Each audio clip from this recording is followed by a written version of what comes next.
Hi అండి, welcome to my channel. ఈరోజు మనం వరలక్ష్మి వ్రతం వైభవాన్ని, ఆ తల్లి గురించి ఈ వీడియోలో తెలుసుకుందాం.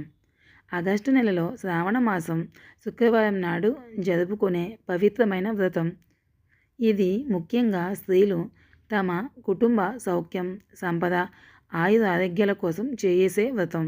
ఈ వ్రతాల అన్నింటిలో కూడా చాలా ముఖ్యమైనదిగా చెప్పుకోవచ్చు.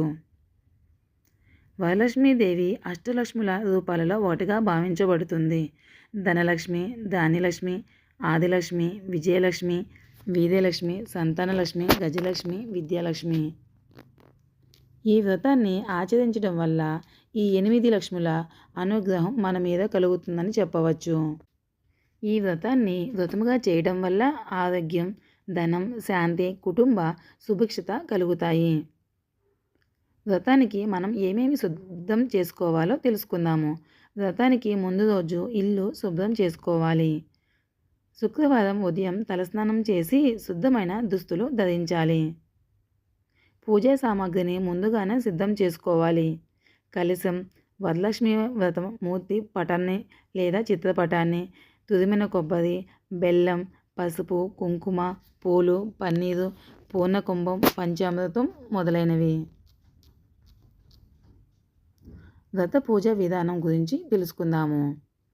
గణపతి పూజతో మనం పూజ మొదలు పెట్టాలి.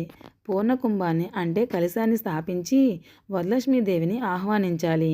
లక్ష్మీదేవికి అలంకారాలు చేసి పూలు, పచ్చడి, ప్రసాదాలు నైవేద్యంగా సమర్పించాలి.